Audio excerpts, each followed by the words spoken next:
Ang tawag sa amin sa isda nito guys, isdang gurayan sa Negros Island. Napakasarap yan guys, manguha muna tayo ng malunggay dito sa aming bakuran. May bunga na din pala yung sili namin kaya kumuha na rin ako. Tapos kumuha ako ng masarap na alugbati dito sa kabilang bakod namin guys. Saka natin himayin agad yung malunggay. Ito pala yung isdang gurayan. May stripe siya guys na itim sa katawan. Nabibili lang pala yan sa palengke guys. Kapag nakita nyo mayroon sa palengke niyan guys, bilhin nyo guys ha, napakasarap niyan. Tapos magpakulo na tayo agad ng tubig. Habang hinihintay natin kumulo, hiwain muna natin yung sibuyas saka kamatis. Kapag kumulo na ang tubig, ilagay na natin yung mga lamas, timplahan lang natin ng asin saka bitchin. Maglalagay din tayo agad ng paminta guys, saka kaunting patis. Saka natin pakukuluan sa loob ng 3 minuto para lumasa talaga yung mga lamas. Tapos ilagay na natin yung isdang gurayan, okra, saka sili. Saka natin pakukuluan sa loob ng 5 minuto. Maraming salamat nga pala sa ating mga followers sa palagi nyong panonood. Ingat po kayo palagi dyan kung saang lugar man kayo. Pagkalipas ng 5 minuto, tikman natin. Nakulangan pa ako dito guys, kaya nagdagdag pa ako ng kaunting asin. Ilagay na natin yung dahon ng malunggay, saka alugbati. Pakukuluan lang natin sa loob ng 1 minuto. Luto na to guys. Ito yung isda guys. Nakalasya siya ng lapu-lapu. Isdang gurayan guys. Napakasarap at affordable lang siya guys sa palengke. Maraming salamat nga pala sa ating mga kababayang OFW sa palagi niyong panonood. Ingat po kayo palagi dyan kung saang bansa man kayo. God, maraming salamat po sa biyaya na binibigay mo sa araw-araw. I-bless niyo po yung food na magiging silbing lakas sa katawan namin. Amen. Kain tayo guys. Kain Pinas. Kabawagan.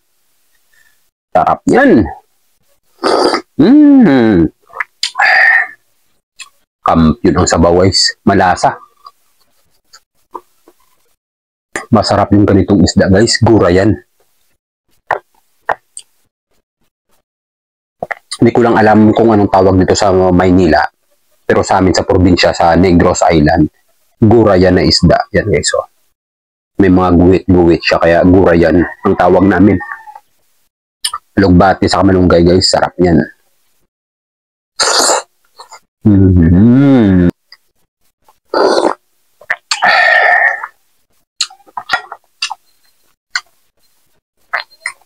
Sabaw pa lang, ulam na eh.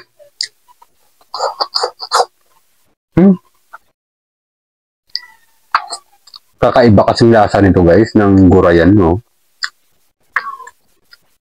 Yung laman niya parang tuna o kaya manok. Siksik. Saka wala siyang masyadong tinik.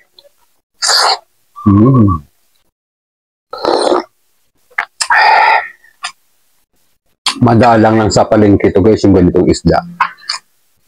Pag may nakita kayo, bilhin nyo. Tapos isabaw nyo guys. Napakasarap.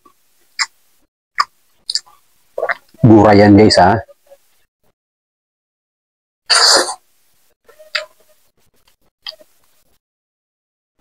Kampiyon ang sabaw. Promise guys.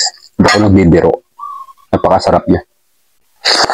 Guys, medyo mahaba na ang video. Hanggang dito lang muna. Kung umabot ka hanggang dulo, maraming salamat sa panonood. Try mo to guys ha. Napakasarap. Sinabawang gurayan. Para sa inyong lahat guys.